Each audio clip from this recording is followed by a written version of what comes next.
मेरे माँ पापा का एक कार एक्सीडेंट में देहांत हो गया था। मैं अपने भाई से छोटी थी, लेकिन मेरा भाई भाई नहीं मानो मेरा दुश्मन था। वह हर बात पर मुझे डांटता। मैं जो भी करना चाहूँ उसे गलत ही लगता था। मैं उसकी रोज़ रोज़ की झिक और रोक टोक से परेशान हो गई थी। मुझे लगा था कि अपनी शादी के बाद वह बदल जाएगा, लेकिन फिर भी उसका व्यवहार वैसा ही रहा। जब वह मुझे भाभी के सामने डांट लगाता तो मुझे बहुत बुरा लगता और मुझे ऐसा लगता कि जैसे मेरे आत्मसम्मान को ठेस पहुंची हो।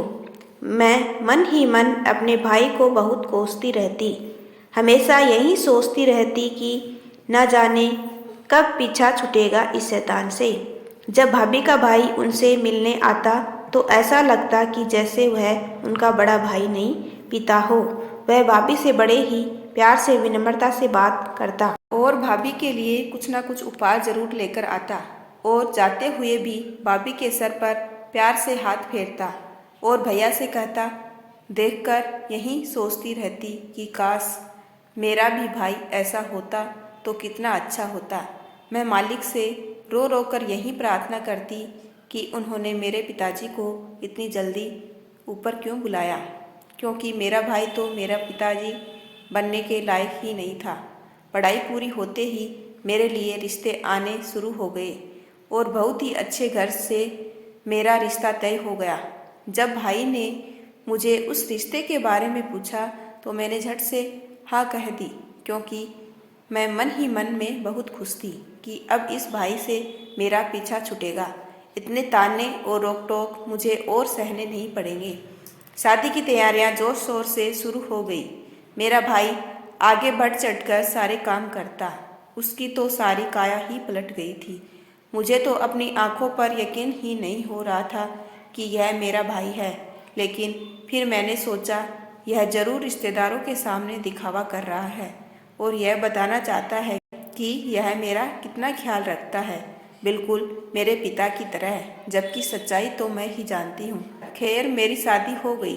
जब विदाई होने लगी तो मैं बहुत आश्चर्यचकित रह गई। मेरा भाई जाए, मैंने माँ पापा से वादा किया था कि मैं तेरा बहुत ख्याल रखूँगा और किसी अच्छे घराने में तेरी शादी कर दूँगा। बस इसीलिए मैं तेरे साथ थोड़ा सख्त था, लेकिन आज मैंने माँ पापा से किया हुआ वादा पूरा कर लिया है। आज मेरा कर्तव्य पूरा हो गया है। हाँ, एक बात याद रखना, अब से तू वही करना जो तेरे पति को पसंद हो। आज के बाद मैं तेरे लिए तेरे पिता बन कर रहूँगा। तेरी हर तकलीफ में दुख दर्द में तेरे साथ खड़ा रहूँगा। कभी तेरी आंखों से आंसू नहीं आने दूंगा। मेरी प्यारी बहना, मुझे माफ़ कर दे मेरे अब तक के दुर्व्यवहार के लिए। तेरी भाभी को भी हमेशा मुझसे यही शिकायत रहती थी कि मैं तेरे साथ बहुत बुरा व्यवहार करता हूँ, लेकिन मैंने अपने दिल का हाल उसे भी नहीं बताया। मेरा भाई मुझसे माफ़ी मांगने लगा और उनकी आंखों से आंसू बहने लगे। अपने प्यारे भैया को रोता देखकर उनका हाथ पकड़कर मैं भी रोने लगी। प्यारे दोस्तों, अपनों के लिए अपने मन में कभी गलत विचार न आने देना। कभी अपने मन में उनके लिए गलतफहमियां ना पैदा करना। हो सकता है कि हालात के कारण वह आपके साथ थोड़ा कठोर हो गए हों। उनका तरीका भले ही गलत हो, लेकिन इरादा बिल्कुल सही। मगर कभी कभी अपनी गलतफहमियों के कारण हम उन्हें अपना दुश्मन समझने लगते हैं। मैं गलत थी जो मैं यह सोचती थी कि मेरा भाई मेरा सबसे बड़ा दुश्मन है, जबकि उसकी डांट, उसकी रोक टोक मेरी भलाई के लिए ही होती थी। मेरा भाई ऐसा था क्योंकि उसे मेरी चिंता थी। आज भी जब माँ बाप अपने बच्चों की गलती पर डांट लगाते हैं या रोक टोक करते हैं तो बच्चों के दिल में माता पिता के लिए बुराई आ जाती है और बच्चा अपने माता पिता के त्याग वह प्रार्थना को भूल जाता है जो वह अपने बच्चों के लिए करते हैं।